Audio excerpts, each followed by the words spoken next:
So for all of you panelists, if you want to start just by introducing yourselves, you can tell everyone where you served overseas and what you did, and then what you're doing now that you're back in the US. Jennifer, do you want to start?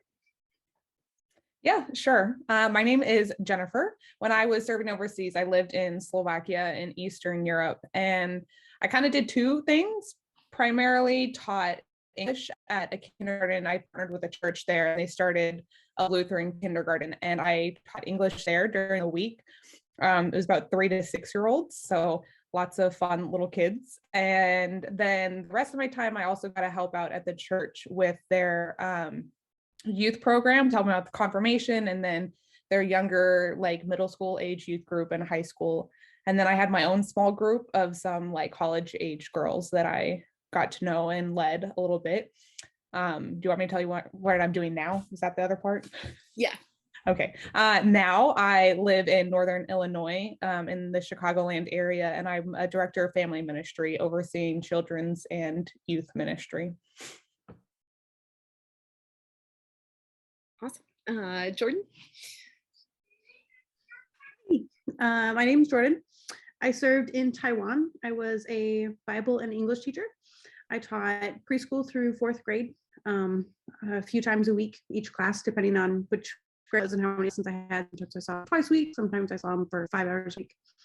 And then I also helped with other ministries outside of that, with Bible studies and youth activities on campus. And so I did that for 2 years. And then I have been back in the United States about 2.5 years now. I did move to San Francisco for the first 2 years I came back to go to grad school, and I was teaching kindergarten at a Lutheran elementary school there. And then about 6 months ago, I moved up to Idaho, where my mom and a bunch of my other family is. I'm finishing up my graduate degree, and I have started working online with a Jewish Christian mission group called Apple of His Eye. So that's what I'm doing now. Hopefully finishing my thesis soon. That would be ideal. But yeah, so and that is the short nutshell of it.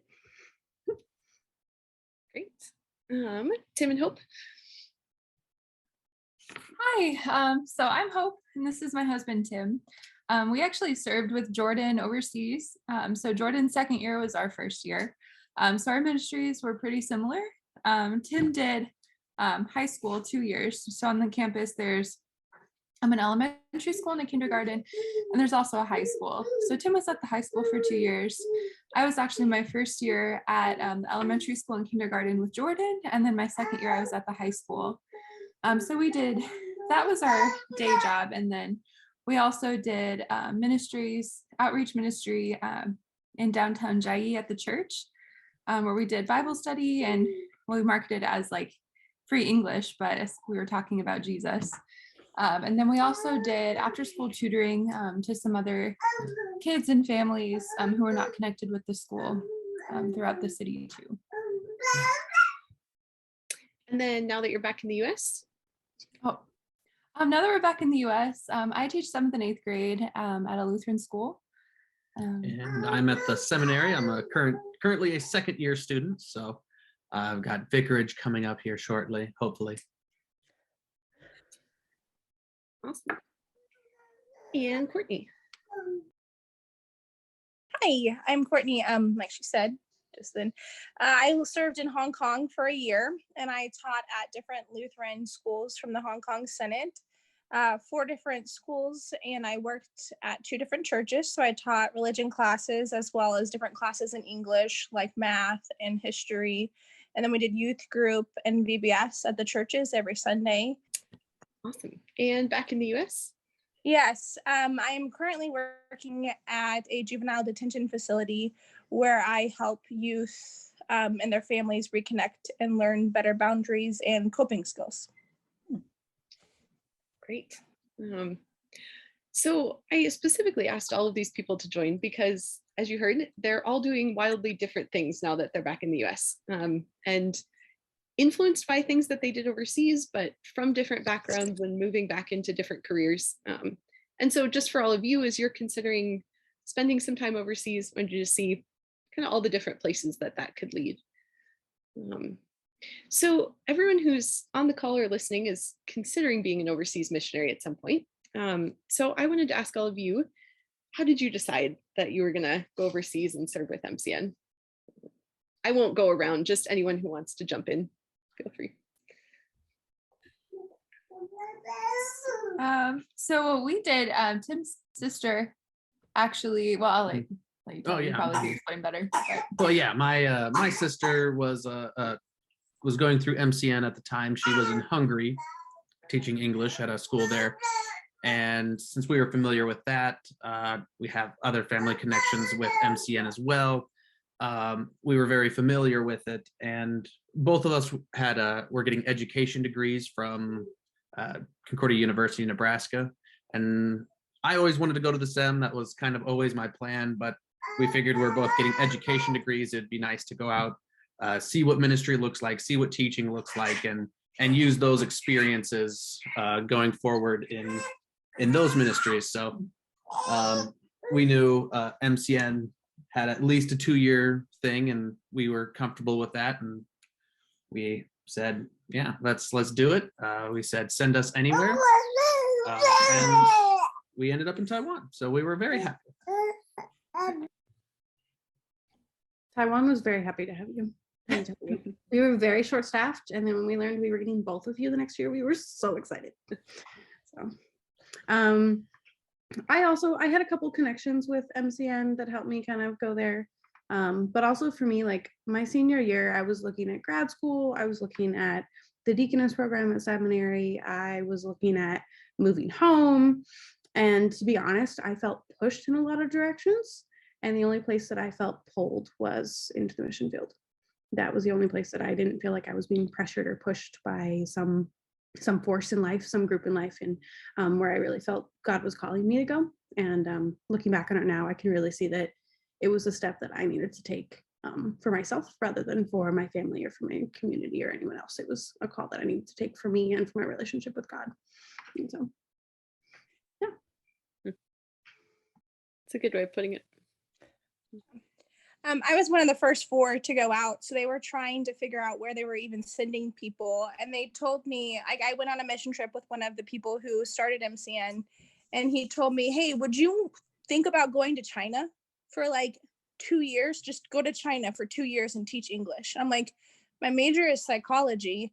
And like China's pretty big, like we're in China.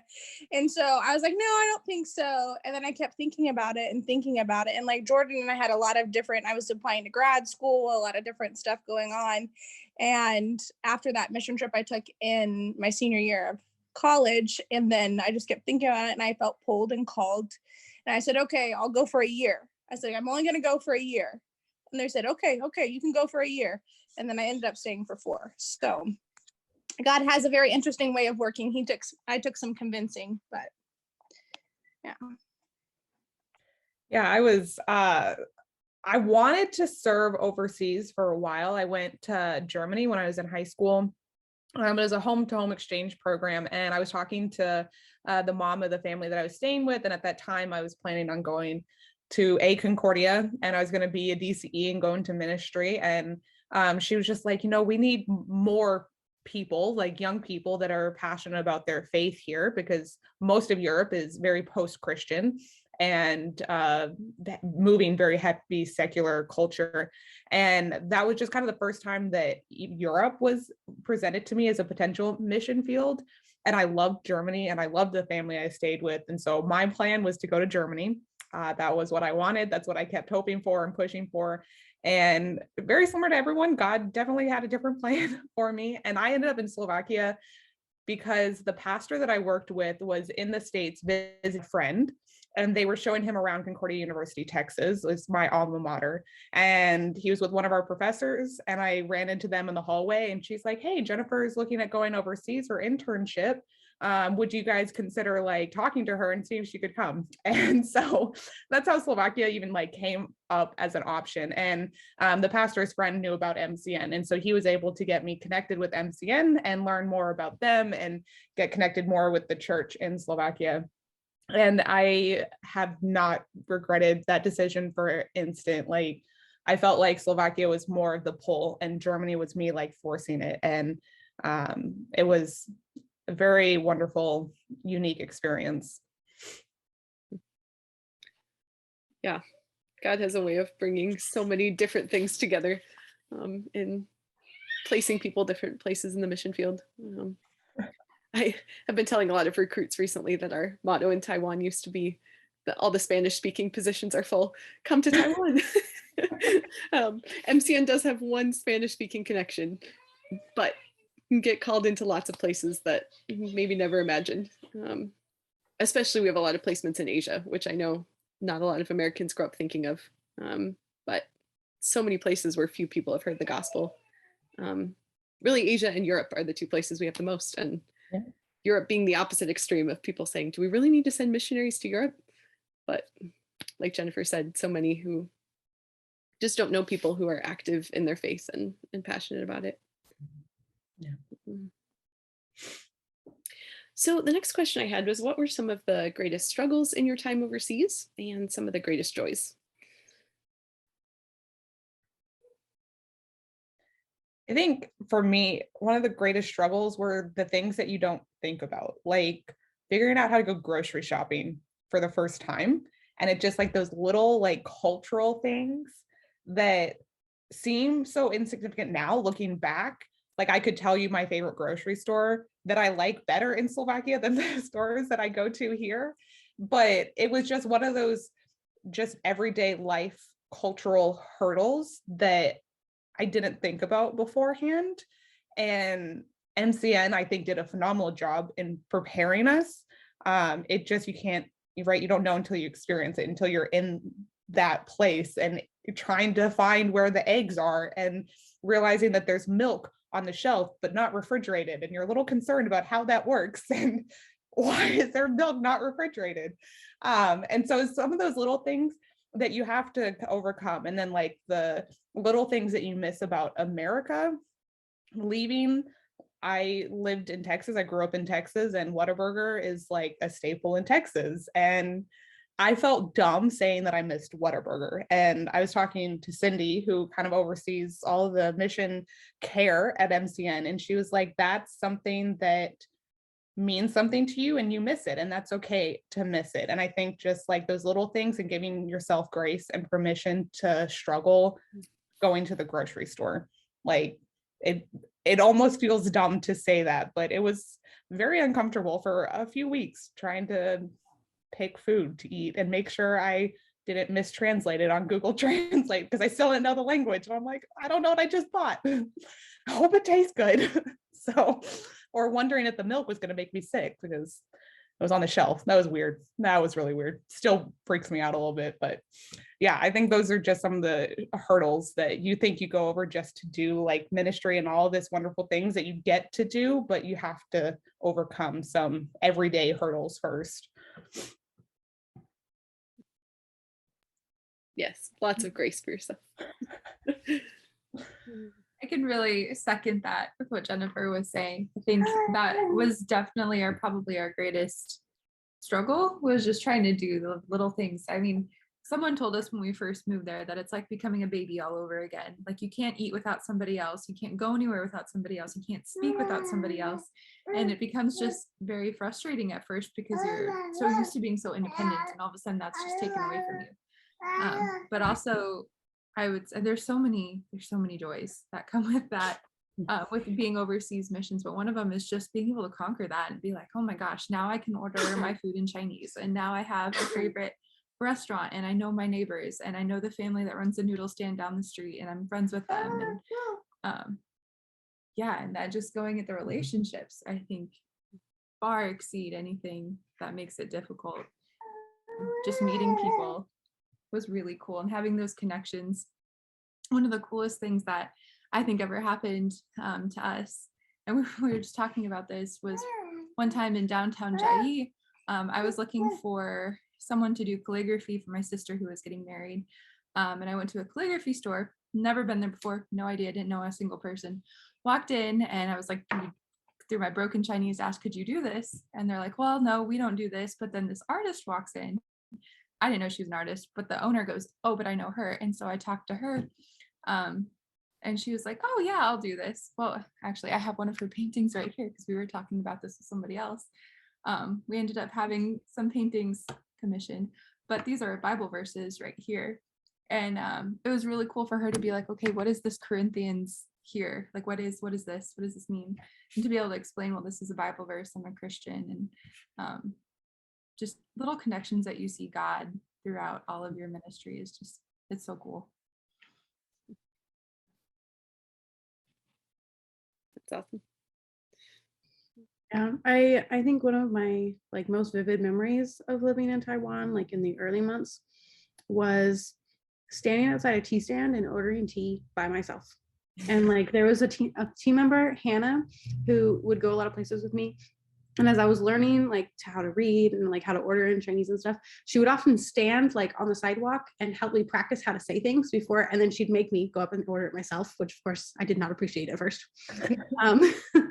But then later I like left the campus, went down the street and ordered myself a tea all by myself. Like I didn't have anyone there on the sidewalk coaching me when they asked me questions about, which I mean, it sounds silly to, you know, like you order tea, it's a big deal there. They want to know how much ice and how much sugar you want and all these things. So there's multiple like questions and answers that go into just an order. And I felt like a big kid. I felt like an adult again because I could go do that thing for myself. And so that was like one of my most vivid memories, but it's also like one of those little joys. And like later I could go places and they'd be like, oh, hi, do you want this? And it would be my usual order because I had frequented that place enough to build relationships with those people. And that, I think the relationship aspect is where I found the most difficulties and the most joys. And I think one of the areas that I didn't expect to find as much struggle as I did was with my Taiwanese coworkers, because I knew that I was going to be working for a Christian school. I knew that I would be working with Taiwanese and American teachers, and that we would be, you know, co-oping together and co-teaching classes. And I didn't expect it to bring about the difficulties that it did. And that came along because we have our own written cultural rules of how society goes and how relationships move and how co-worker relationships and friendships and how those things evolve and how you treat them. And then you go to another place and you realize that not everyone follows the same rules that you do. And unfortunately, there's not a lot of people that can explain those unwritten, unspoken rules to you either. And so it takes a lot of conversations with the people like on your team and the people that you work with, but also just like trial and error, you know, and trying to build relationships and then figuring out that, oh, whoops, I said something I shouldn't have. And that person is gracious enough to forgive me, you know, or gracious enough to understand that I made a faux pas in their culture that I didn't know, and to explain it to me kindly. And so those were struggles that I just didn't expect, but also became some of my greatest joys later. And that I learned a whole new perspective on what it means to build relationships with coworkers and what it means to build community in another place, not just in the classroom with students, but like with the adults that you work with, and to how to have grace with one another and with yourself when you're trying to traverse those different rules that are never spoken. No one says them out loud. But yeah, so those are some of my favorites. Uncertainty with housing and things like that we had never kind of anticipated or expected. And I think that was one of the hardest things because you're completely not in control and there's nothing you can do about any of that. And I think it was really actually one of my favorite memories. I mean, it was really hard to go through. I don't think I would ever want to go through it again, but I think what I got out of it was one of my favorite memories from being overseas, is the fact that you completely had to trust God that you'd have a place to stay. You completely had to trust God that he would keep the mission that you're working on together. And I think I learned a lot through that process, and a lot about like the pride of being in a country where we get to vote and decide different things, and how fortunate we really are, even if we don't agree with everything that happens, and like seeing God's hand work through that and have a different perspective, because that's not necessarily the perspective I went over there with, but having that faith and having that and seeing myself grow I do like to control things in general. That's kind of my personality type. And so then to have God push me that far of like, oh, well, the house is gone, you know, like, and oh, well, this is gone. And so, and how we worked through that and how he worked in our lives through that. And we got to be there to experience it and tell other people about it. So it was a really hard part of it. Like, and like Jordan was saying, like dealing with the other cultural aspects of like, that's just what you have to deal with. Like it's very different than an American mentality in China. But at the same time, like that's one of the greatest joys when you come through it and what you've learned from it. So. Yeah. The dependence that we all actually live in all the time. It's easier to ignore when you're in your own culture and you feel more in control. I think maybe I would just add to all of that from my experience as well, that so many of the things I think that are the greatest struggles are the greatest joys. And one of those I think is sharing the gospel with people who don't know Jesus, that it can be so heartbreaking because there's nothing you can do to make someone believe. And you can care so deeply about students or coworkers and speak the gospel to them and just be met with a total lack of understanding or disinterest, or the struggle of maybe being interested but feeling pulled to traditional cultural religions or other family ties. But it's also the greatest joy to see someone hear the gospel for the first time. I always think of you guys with the elementary kids in Taiwan, you know, just their joy at like the resurrection story for the first time, that Jesus got up and walked out of the tomb, and it just blows their minds. And then when you do see people come to faith and from the struggle realize, okay, this was nothing I did, because there's nothing I could do that would make them believe, but God's at work here and he's changing hearts.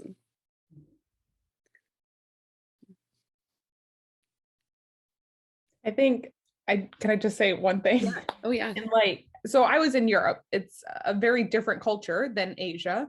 And it's post-Christian. So it's a lot of these people know Jesus, know about Jesus.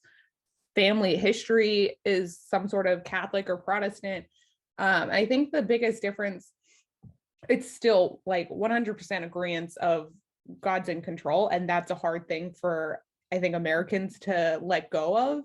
It's just a different aspect of like sharing the gospel with these people, of showing them what life with Jesus looks like. And that a lot of them know all the Bible stories. Most kids, even in public schools in Slovakia, have religion classes once a week. So like if you're a pastor, you're teaching religion in the schools. And so they hear all of that and they know the details about scripture, but helping them come to understand what life walking alongside Jesus looks like, and that relationship and that personal relationship is really interesting to see, that kind of new like step in faith and realization. And I think it helped me a lot in my own faith, and like being thankful that I had parents that could be able to model that for me. And a lot of these kids' parents were children during communism, and they were afraid to be Christian or outwardly Christian. And so their parents don't practice it anymore and don't show it.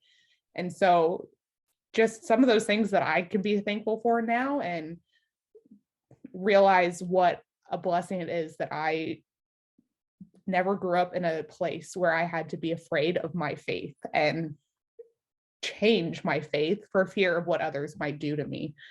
And little different perspectives, but still powerful how God can work in some not so wonderful situations. Yeah, definitely.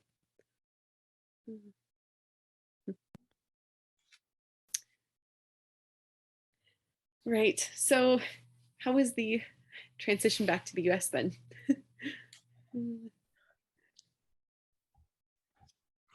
Yeah, ours was a little goofy because we came back in 2020, so height of COVID. So we didn't get a traditional send back to normalcy per se. So it was, I would say it made it even kind of worse because like what is that, reverse culture shock. culture shock, where like I'm trying to act normal, but I'm trying so hard to act normal that it's not acting normal, and you feel weird trying to act normal, and so you're like trying to see how everyone else is reacting, and it extended it even more with COVID because there's brand new rules in this culture versus the that you're not even familiar with, that sort of thing. So it took us about a year probably to get back into it, feel normal again. Yeah, and I don't know, I think, yeah, just like what Tim said, and then you get back and it doesn't quite feel like home. Like I feel like the hardest part is you get back to the United States and you're like, okay, I'm home, and it doesn't feel like home because home has been another country for the past 2 years, and so pretty much all your experiences you can just compare to Taiwan, or I kept comparing everything to Taiwan, which is like culture shock or culture rule number 1 is don't compare. But when you come back to America, it's like, I miss this place in Taiwan, and I still catch myself doing that. But it does get better. But yeah, I feel like a piece of our heart will always be in Taiwan. I don't think it ever feels like you're home again because you miss that place and you love that place too.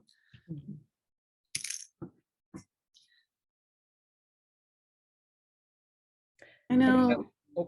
Sorry, go ahead, Jordan. I was going to say, I just know that I've been told, and I've like had to remind myself this a few times, that it's not that America isn't home anymore. It's that I've gained another home. And so I don't get to feel completely at home in one place anymore because I can feel at home in multiple places. And for me, like my parents got divorced when I was in college. And then my mom moved from my home state of Oregon to Idaho. And so I was already experiencing that before I moved to Taiwan, that my home had split into 2 different places. And then I moved to Taiwan, and then I gained another home. And so even now, like when I'm in the United States, I still feel like I have home in multiple places.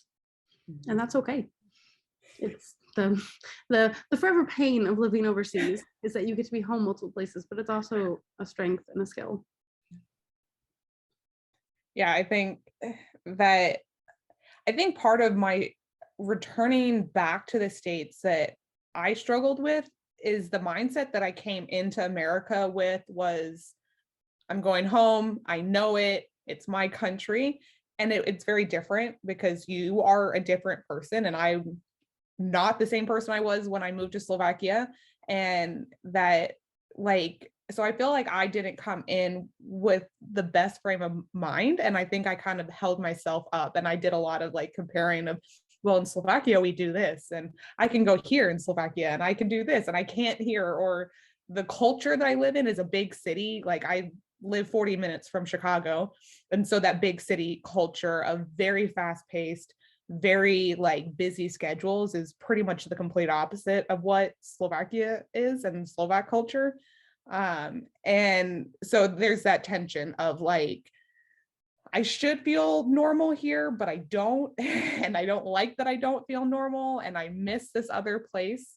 And sometimes I feel like that maybe my mindset kind of hurt me a little bit coming back, of maybe I should have come into it just knowing better that I'm different and it's going to look different. And then I think just like my worldview is different now, and I see things differently than, because I look through it in a lens of Slovaks a lot of the time, and like their culture and how I learned to live there. And then in America, when not people, unless they traveled extensively, they look through it in an American framework. And so then like you kind of almost have miscommunication sometimes, or like I would say things not thinking that I was being offensive, because I'm just like, oh, well, in this place I did this, and that can kind of offend people sometimes, especially in the church. Like I was coming to a church, and so it's almost like talking about your previous church at your current church, and it's like awkward and kind of faux pas. Learned that. So like those things of just, I don't know, just, I think even in America, we all look at things differently, and just remembering that, and it's just lots of little things that you have to relearn that I guess I didn't really think about having to relearn in my own country, right? Like I grew up here. I shouldn't have had to relearn it, but it's different. And I agree with Jordan of it. I think it is a beautiful thing to be able to call multiple places home. And as much as it's frustrating sometimes, I don't think I would ever change it. I love to be able to say that I can go back to Slovakia and I'm going home. Like, I was born in Canada, and so I go back to Canada, I go home, and I go to Texas, I go home. Like, it's hard sometimes, but it is, I think, a gift that not everyone gets to experience. And I'm really thankful that I get that.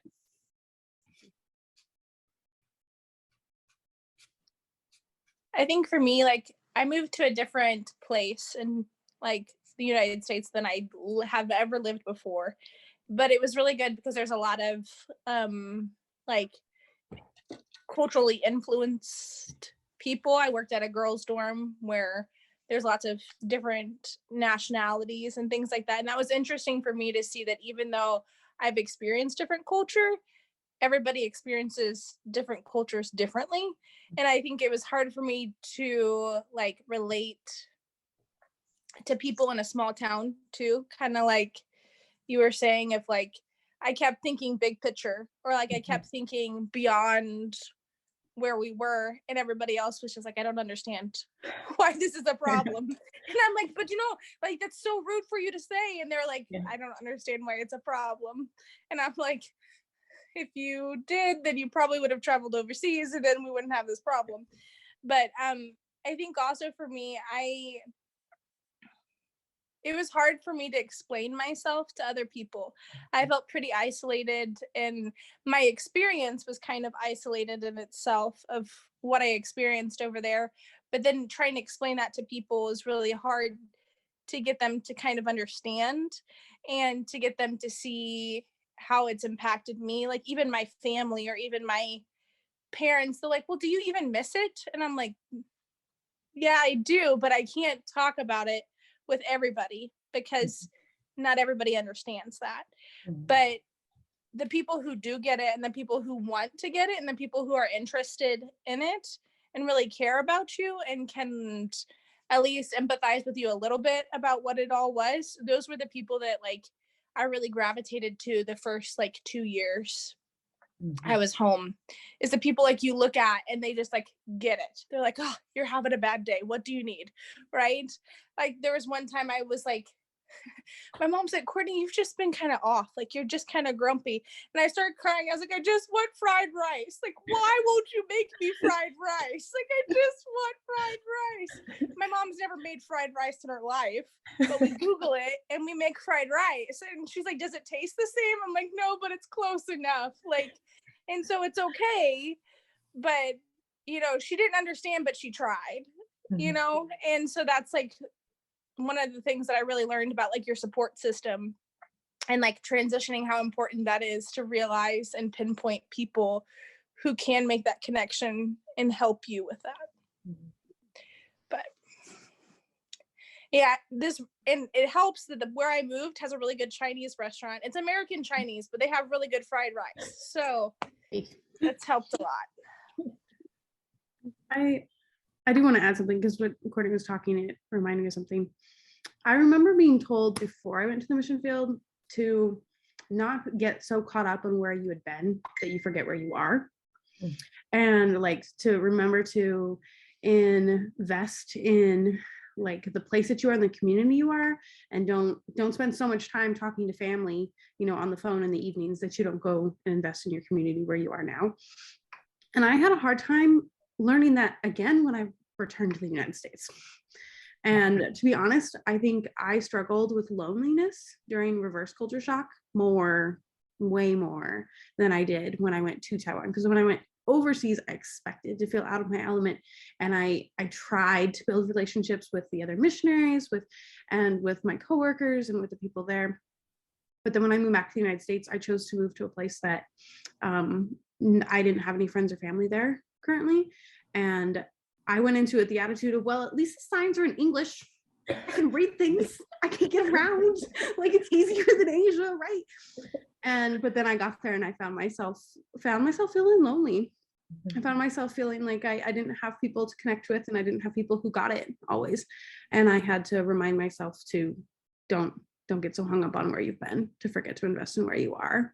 And so that's just something that I've like had to remind myself of. And I've written it down a few places so I can stumble across it because it seems to be important every time I change the chapters in life. So I think the lesson is everything that MCN taught us before we went overseas, we need to remember when we come back to America. It's all the same struggles. I feel like it's all the same struggles. And like I said, I got caught up in it's America, it's my country, and forgot that it's different and I'm different. So yeah. Yeah, and that's something MCN's missionary care team has really tried to work on, is providing that support coming back to. Tim and Hope and I came off the field at the same time, and so just checking in once a month was so helpful, even though we were doing different things and experiencing the transition differently, just to be able to see other faces of people who say, yeah, I get it, I felt that same thing. Just gonna add on that, Emily, it was honestly MCN has been amazing, just amazing. They prepared us so well to go out there and I mean, we talk about reverse culture shock and culture shock, but I felt so prepared when I experienced it. It was like, oh, this is what this is. Okay, now I'm feeling this and that makes sense.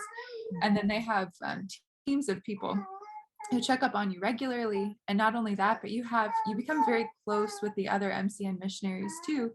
Like I'm still friends with like Jordan and Courtney and so many of the people that I met through MCN. And like even like coming back, like we talked about how like coming back is hard, but MCN did an amazing job of just checking in at least once a month or even more, and just being like, how are you doing? We know this is hard, because it's all run by people who have done this before and were lifetime missionaries, and now this is what they do. It's an awesome organization. So I just had one more question, and some of you kind of touched on this, but we can draw it out more. How has serving overseas impacted you now in your current life? You can think in terms of work, because I know you're all doing different jobs, but also in terms of relationships and faith life and any of those things. I think it's made me a lot more intentional about even the jobs that I chose, and the things that I've chose to do. It's made me a lot more intentional about why I'm doing what I'm doing, and what my like spiritual impact is for myself and for those around me. I think I built a lot more community here than I would have if I had moved out of college to somewhere.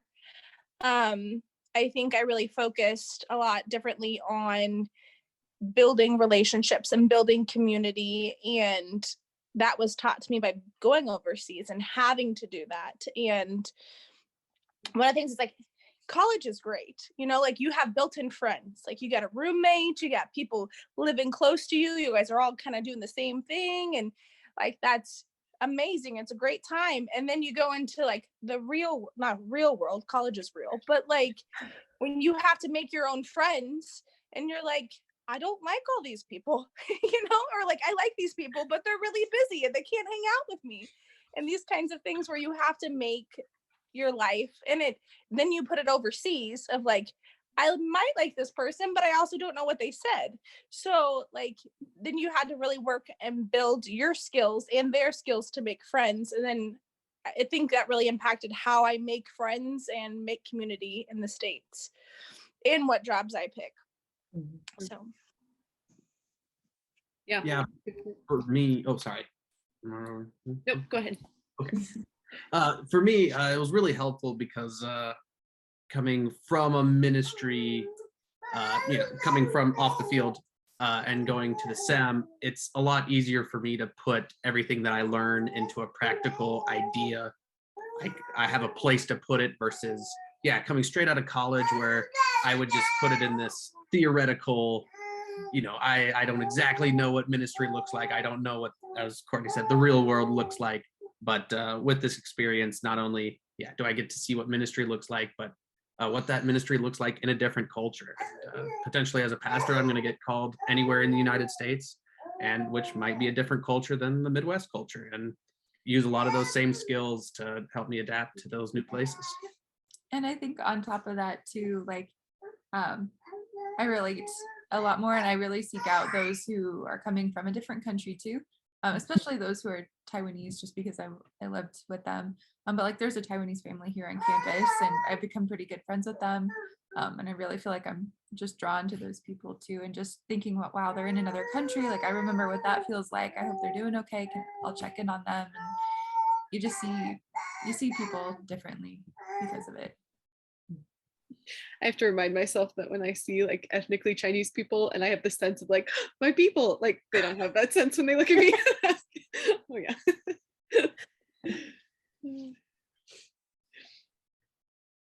I think something that I too am a control freak, and I like to be in charge, and something that living overseas, you're almost forced to learn complete and utter dependence on God. Like it's hard to pretend like you're in charge when you don't even know what people are saying around you. And that has challenged me in my work in the States. I'm still in full-time ministry, but ministry in a traditional parish in America looks different than like international ministry, but it's still remembering at the end of the day, this is God's mission and this is God's plan, and I want to serve him and his people, but I have to let him be in charge. And that's challenged me a lot in my ministry here in the States of how am I approaching the things that I'm doing. Is my first step to stop and seek God's guidance, or is my first step to sit there and write a to-do list of everything that I have to do? And I'm not perfect at it by any means, but it's something that I feel like I'm a little bit more aware of and constantly challenging myself with where is my dependence lying? Because I think also like ministry becomes more beautiful and fulfilling when you let God guide you through it versus when you're trying to like push your own path. And it's really easy in ministry in America. I think it's still easy for us to think that we're in control, and I'm very grateful for that different perspective and that different mindset to have to keep me focused on God and seeking his guidance and will above mine. Amen. Yeah, I have found that my experience in Taiwan has definitely influenced my jobs. First off, both the jobs that I've had since I moved back to the United States came out of the sky and landed in my lap. And they both landed in my lap because I had a specific skill set that I had developed or gained experience on in Taiwan. Like I got a job teaching in San Francisco. My degree is not my degree is not in education. My master's degree I'm working on is now, but my undergraduate degree is not in education. And so I did not expect to be in the classroom as a missionary, and I did not expect to be in the classroom after the mission field. But the school that offered me a job actually serves a very Asian-based, I want to say, community around that school, and a lot of those families don't know Christ and don't tell their children about Christ, and a lot of them are also bi and trilingual. And so my experience in Taiwan teaching English as a second language, but also working with that culture was a big reason I got that job. And then the big reason I got a job working with Apple of His Eye, which is a Jewish Christian mission group, is because I had experience marketing mission work and fundraising for it and explaining it to people and making it sound, I guess, like making the nitty gritty daily life stuff sound polished on a like a grant writing, proposal and stuff like that. So in those ways, those things God just landed in my life. But something that I was actually talking to one of those friends about the other day from college is that I think moving overseas really challenged me not to get hung up on the little things. And I mean that in like so many ways. I mean, not to get hung up on the little things about myself, not to get hung up on the little things about work or differences in religion or political opinions and not to get hung up on the little differences and the little nuances that can make relationship building hard, and that can just kind of like stagnant stuff, I guess, sometimes. And so I guess I was trying to explain it to her, and it was hard because like she hasn't lived overseas, and I tried to explain it as instead of trial by fire, it was like all the little extra stuff on the edges that used to get in my way got burned off. And I was, wasn't fun, wasn't always pretty, but the excess stuff got trimmed and some of it got burned off, and it felt like trial by fire. But as a result, I walked away from it knowing, having a really like, I guess, concrete sense of like who I am and what my faith means to me no matter where I live, and what my faith means to me in different relationships and different cultural contexts. And that has definitely served me in the last just 2 years. I've seen it come out in a lot of ways. So I hope it's not scary. I hope it's not scary. It was just the best way I could explain. It's the best way I could explain it. Well, thank you guys. This is another thing I just love about MCN, just reaching out to alumni for different things. They're always super eager. I know I probably have to be careful just not to ask too much because they'll all say yes to anything. But like you said, we've just stayed connected and such a great MCN family. So I did want to open it up for questions if any of you have things that you want to ask any of them. Yeah, actually, I have a quick question. So how was it like telling your family that you were going to be missionaries, and like what was that like, and how was that changed those relationships? And just if you guys care to comment on that. Well, that's such a good question. That's a really good question. My mom was not happy with me. Actually, she not that she didn't speak to me, but she just, when I told her this is what we're doing, she just looked at me. She goes, "It's going to take me a minute to get used to it." And I said, "Oh, okay." But my siblings were really excited for me, and my dad was actually the one who encouraged me to do this. He's like, "It's 2 years, Hope, like you can stay longer." He's like, "But 2 years is going to come and go. You can either have this experience or you cannot." And that really framed my mindset. And so I definitely had family members who didn't get it and didn't understand it. And then I had some that were super excited. And I think ultimately I just had to be very confident in my decision when I told people. And it helped that I had Tim there too. So I had a partner in it too. But. Yeah, I think my family, my immediate family, was very supportive. Like I said, I went to Germany in high school, and basically since then I told everyone I was going to move back. And so this wasn't necessarily like a new idea to my friends and family that this was something I was going to do, because I'd wanted to do it for a while. My mom was very adamant. She's like, 2 years and you're coming home. And I was like, "Hey, well, we'll see. Like, I don't know, Mom." And I think that was all that she could handle at the time, was she knew that there'd be an end date. But I also never felt like she ever was pushing me to stay. My mom's also a pastor's kid, and they moved around a lot when she was a kid growing up. And so I think she understands that call in ministry a little bit better than most people.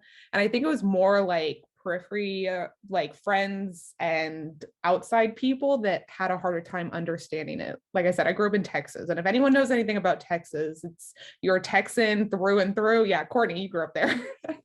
And so like I talk to people that are from Texas and like, "Why are you leaving Texas?" And so like that idea of like this bigger world is hard to try to explain to some people, and it's easier to others. And I think what Hope says is really important, of just like being confident in your decision and being confident in what God is calling you into, and just accepting that some people won't understand it. And that's okay. I always felt like my family was behind me and supported me, and that was important to me, that those people would be praying for me and support me. And then the outside people, if they didn't understand it, they didn't understand it. But yeah.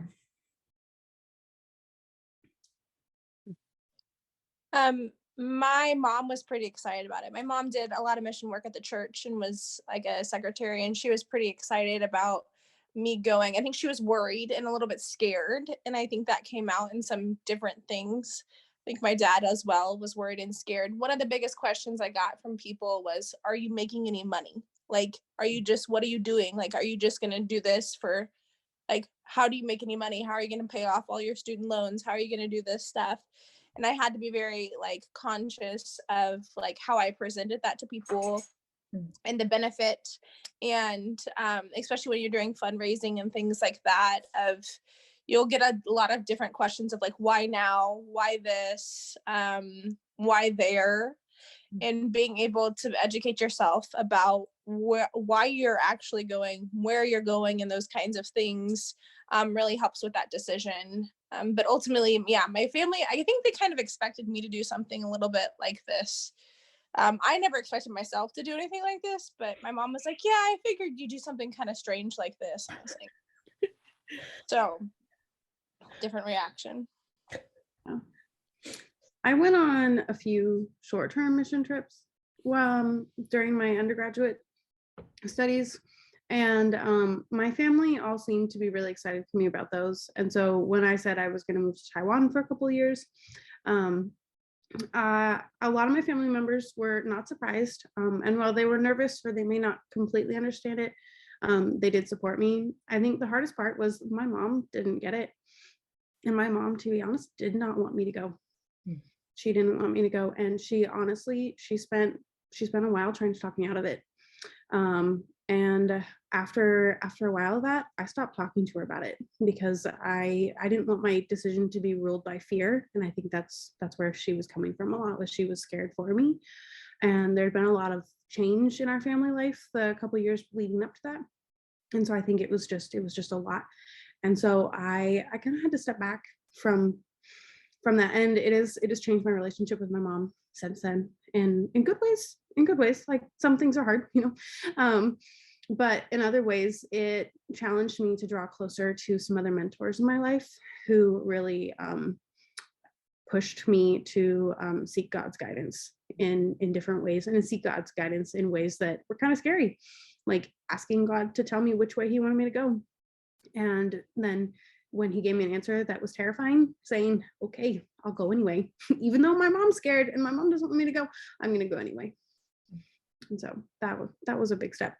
And it's given me, I guess, confidence in my ability to answer God's call in the other areas of life since then too. Trust me, once you can get on the plane and go off halfway across the world, a lot of things seem small. A lot of things in life are a lot smaller. Yeah, now I live like 5 hours from my parents, and people say, oh my goodness, you have a young baby and you're so far away. I'm like, oh no, my mom says if she can get in a car and come see me, we're close enough.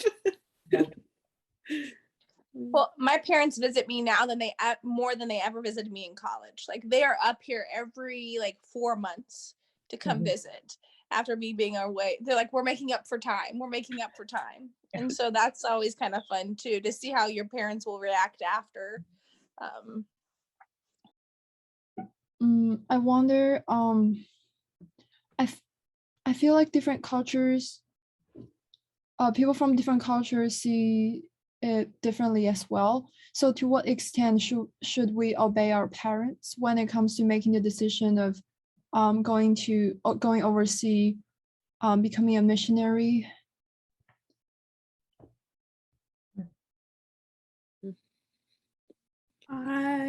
I'm going to throw in there, because I know I was talking about how my mom didn't want me to go.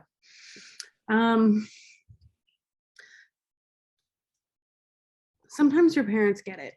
Sometimes people get it when God is calling you to do something, and sometimes your parents don't get it. So we've been talking about how, like, sometimes people understand what it means to move to a different culture or live in another country. And I think what it comes down to is your parents love you, and your parents want you to be safe. Your parents want you to be safe above all else, because especially when you're graduating college, like, they've spent the last 22 years putting you through school and keeping you alive and keeping you healthy, right? And I'm sure they had, thousands of sleepless nights over it. And it scares them to think that you're going to go live someplace where they can't continue to protect you and provide for you. And so, whereas I knew that my mom was scared and she had tried to talk me out of it, I also knew that ultimately she wanted me to follow God's plan for my life. And it was hard because fear was a dominating factor in those conversations. And so to this day, like, she will tell you how proud she is of me and how much she wanted, how much she loved that I got to have that experience. It just happened in our conversations that came out differently. And so my advice for that is, like, if you're having hard conversations with your parents about it, that's okay. Keep having them and keep listening for all the things they're saying, because sometimes the things that you need to hear, they won't say right away. Sometimes you have to be patient to wait to hear it. I'll go off of that too, because I said my mom didn't really support me either going. But honestly, even today, when I got back, she'll even sometimes just tell me, like, Hope, I'm really glad you had that experience. And she'll even say, like, she is glad that I went, even though that she was scared for me in the beginning. And she had never been outside the United States either, so I don't think she really had any other context of what it's like in another country. And so I think that just scared her. But even now, she's like, I'm so glad you did that. I think that was really great. Yeah, I think parents just want what's best for you. I think it's just a decision that you have to weigh and make yourself. Every family's different. Well, thank you for sharing. That helped a lot. Yeah, I mean, like you said, Connie, obviously it is very cultural how much decisions are your individual choice or a family choice. I remember being asked a lot when I moved to Taiwan if I had a bad relationship with my parents because I left them and went so far away. And I told people, well, I like very close to my family. No, it wasn't because we have a bad relationship, but my whole family believes in Jesus. And so I know that we will have eternity together. And so if we spend 2 years or 4 years or 6 years or however long God calls you to be somewhere apart so that other people can have eternity with Jesus, we'll have forever together. I know that those few years of separation are nothing compared to eternity. That makes sense.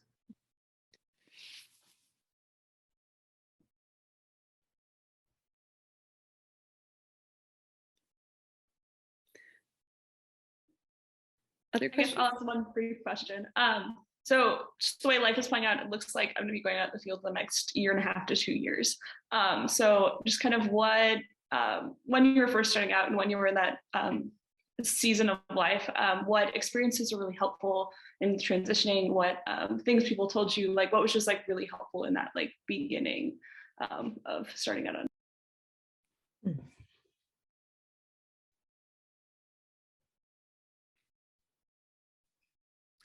I think for me, yeah, I'm unmuted. Okay. So like I said, I was a DCE student. And so at Concordia, Texas, our just like whole process of going on internship looks different than a lot of other Concordias. But especially then international, I had a lot more say in it. And I was kind of heading up the looking and finding things with my professors.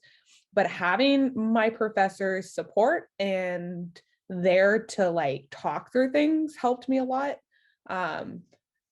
Just there's a lot of feelings and emotions, especially like your senior year, all your friends are trying to figure out where they're going to internship and you're already sad that you're leaving, and then you are leaving the continent and all of a sudden you're like, this is way farther than I'm ready for. And just having professors to be able to like process through some of those feelings and some of those struggles was really helpful for me.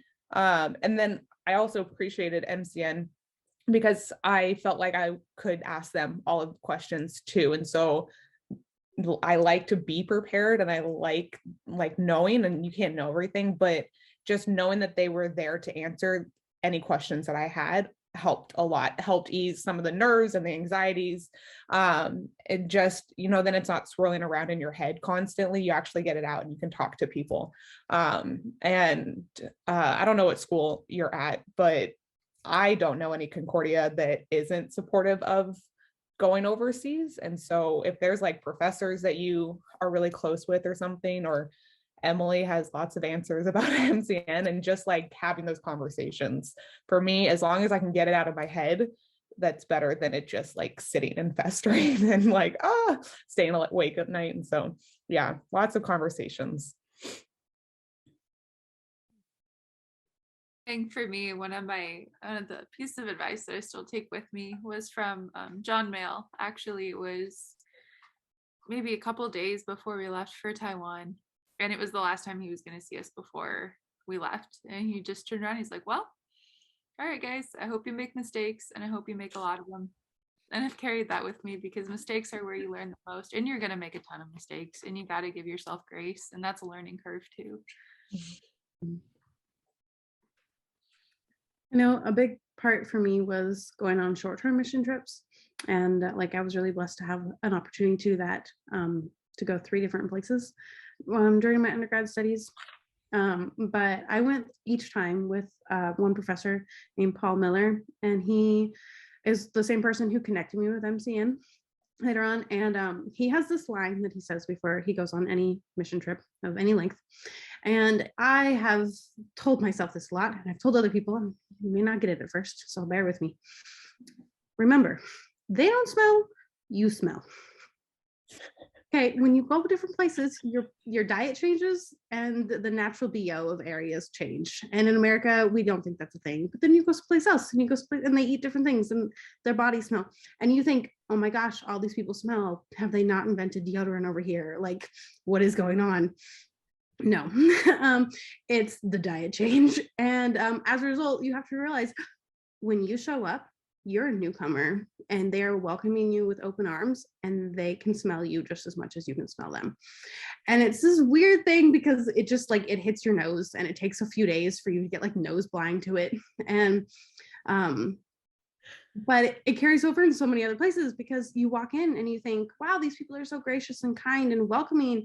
And you have to remember that you are different from them, and they're opening their arms and welcoming you into their communities and their homes and their families. And you feel like they're all strange. But the reality is you are just as strange to them, your practices and your language and your word pronunciation. Oh, sorry, Hope. Yeah, we'll let you get that baby to bed. Thanks for joining. Have a good night. Hope. Yeah. I hope. Yeah. So that was it. It's like I said, it's a weird line. Remember, they don't smell, you smell. But it's like cultural differences, like the way you pronounce words, the way you eat your food, the way you walk, the way you navigate. Like it's all these different things. And these people open you up. They welcome you in with open arms, and you're just as strange to them. And so I guess just embracing the strangeness, and embracing the strange smells, because the foods will smell too. It's not just the people, the food smell too.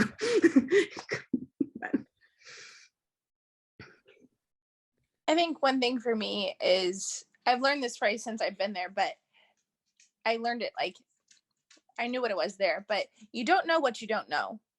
And like going over there, like you have to remember you don't know what you don't know. So you think you know a lot of stuff going over, or you think you know a lot about yourself, or you think you know what to pack or everything like that. But once you get over there, you don't know what you don't know. So like I never brought a jacket to Hong Kong because first I came from Texas, didn't own a jacket.